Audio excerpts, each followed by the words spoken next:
আমাদের আজকে মাতাজি আমাদেরকে বলবেন জ্ঞানযোগ অনুষ্ঠানে আমরা সেরকমভাবেই এসেছি।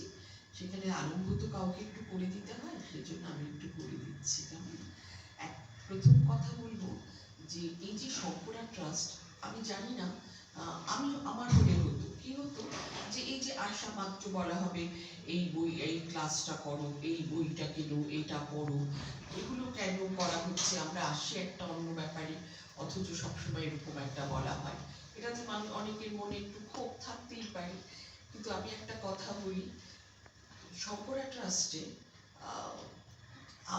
মানে আমি একটা ছোট্ট একটা উদাহরণ দিই যে আমি কিছুদিন আগে মানস কৈলাস গিয়েছিলাম। তো মানস কৈলাস থেকে ঘুরে এসে একটা একটা অদ্ভুত একটা ভাব হয়েছিল। তখন সুভাদিত্য আমাকে বলছে, শুনুন এরকম করবেন না, তাহলে পরে শরীর ছেড়ে দেবেন। আমি বললাম, শরীর যদি ছেড়ে দিই তাহলে অসুবিধাটা কোথায়? বললো না, আমাদের আমরা মানে যেটা করছি, আমাদের যে কাজ আমাদের এখনো শেষ হয়নি। আমাদের কাজ হচ্ছে কি, যে সবার মধ্যে একটা আধ্যাত্মিক চেতনা এনে দেওয়া। আজকাল সবাই সবাইকে দোষারোপ করে, বলে এখনকার দিনের যারা, তারা কেমন যেন, তারা নিজেদের ছাড়া কিছু ভাবে না, তারা একটা ভোগ পুরনো জীবন যাপন করে, এই মলে যাওয়া, এই সিনেমা দেখা, এই রেস্টুরেন্টে খাওয়া, এর বাইরে তারা কিছু ভাবতেই পারে না। হ্যাঁ, কিন্তু তাতে তো আমাদের কোনো অসুবিধে নেই, আমাদের কেন ঘরের কে বলে বসে দাঁড়াতে হবে?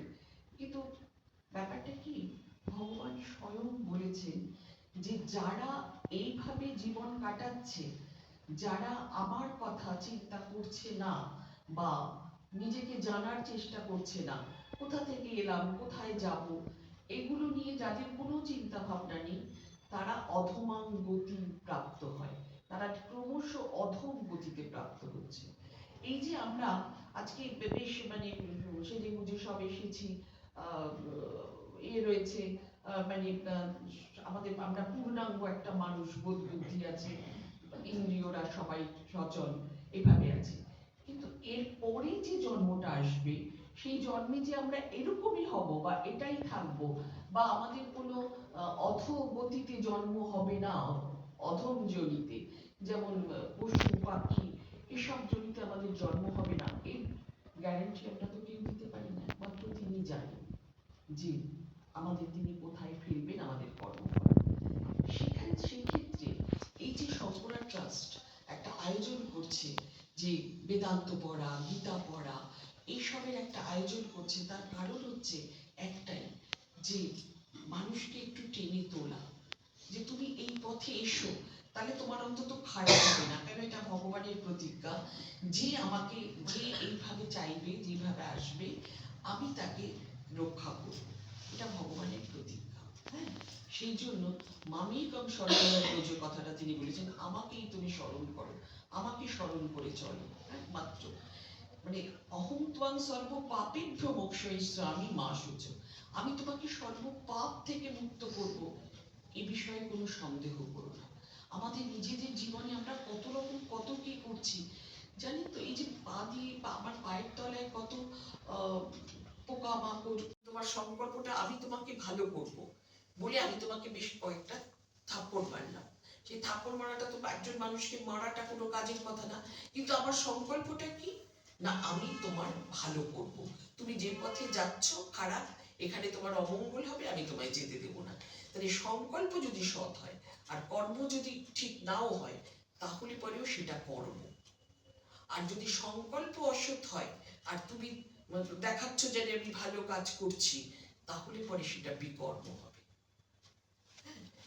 এইভাবে হচ্ছে আমরা সংক্ষেপে কর্ম বিকর্মের সংখ্যা।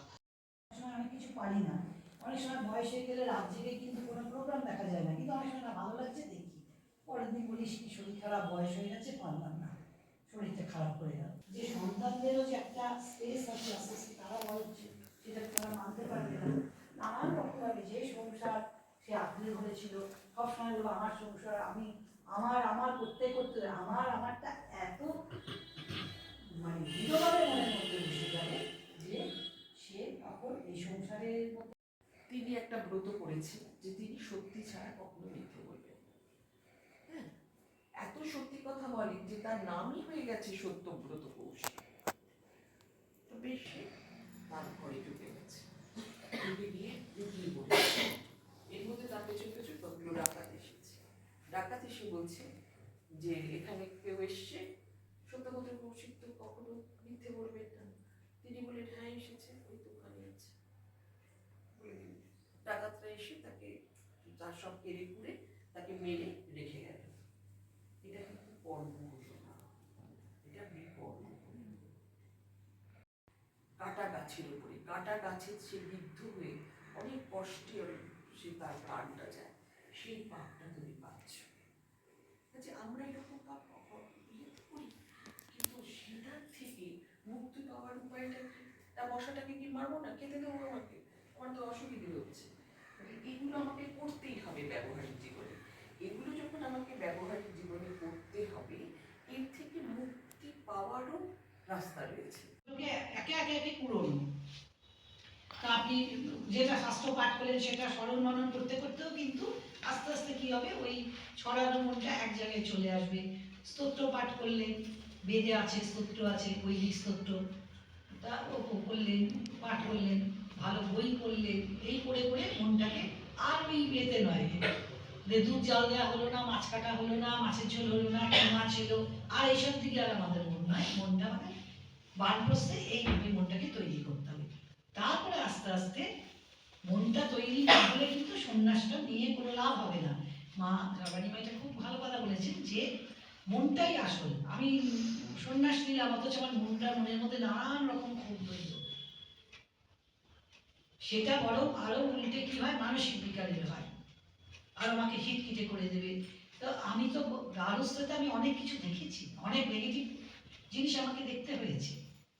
গার্হস্থ্য থেকে বানপ্রস্থে যখনই এসেছি তখনই ওই নেগেটিভ জিনিসগুলোকে আমাদের চিন্তা করতে হবে যে গার্হস্থ্যে যে সুখ পেয়েছি, পুরোপুরি কি সুখ পেয়েছি? পাইনি, কেউ পায় না। গার্হস্থ্যাশ্রমে কেউই পুরো সুখ পায় না। কাজটা করা উচিত, এবং শুধু ক্লাস করলে হবে না, আমাদের আমরা যেটা করছি সেইটাকে স্মরণ মনন নিধিধ্যাসন এই তিনটে করতে হবে, এবং এখানেই ধ্যানের প্রয়োজনীয়তাটা। দেখবেন আমাদের যে কাঠামোটা, বর্ণাশ্রম একটা কাঠামো, আরেকটা হলো আশ্রম, সেটা হলো সামাজিক আশ্রম। যে কাঠামোটা বর্ণাশ্রম তো ব্রাহ্মণ, ক্ষত্রিয়, শূদ্র, বৈদ্য বর্ণাশ্রম। এবার সামাজিক আশ্রমটা কি? সেটা হলো প্রথমে হলো ব্রহ্মচর্য, তারপর গার্হস্থ, বানপ্রস্থ, সন্ন্যাস। এটা কিন্তু আগেকার মুনি ঋষিরা কিন্তু অনেক চিন্তা ভাবনা করে কিন্তু এই সামাজিক এই যে 4 আশ্রমের প্রবর্তন করেছিলেন। কিন্তু কালের গতিতে আস্তে আস্তে কি হয়, এটা নষ্ট হয়ে গেছে আমাদের এই ভারতবর্ষের উপর। তখন তো ভারতবর্ষ শুধু এই ভারতবর্ষ ছিল না, বিশাল একটা এলাকা নিয়েছিল নানান রকম বৈদেশিক আক্রমণে, এবং তাদের সংস্কৃতিটা আমাদের সংস্কৃতির মধ্যে মিলে গিয়ে আমাদের এই বর্ণাশ্রমটা কিন্তু লুপ্তপ্রায় হয়ে গেছে।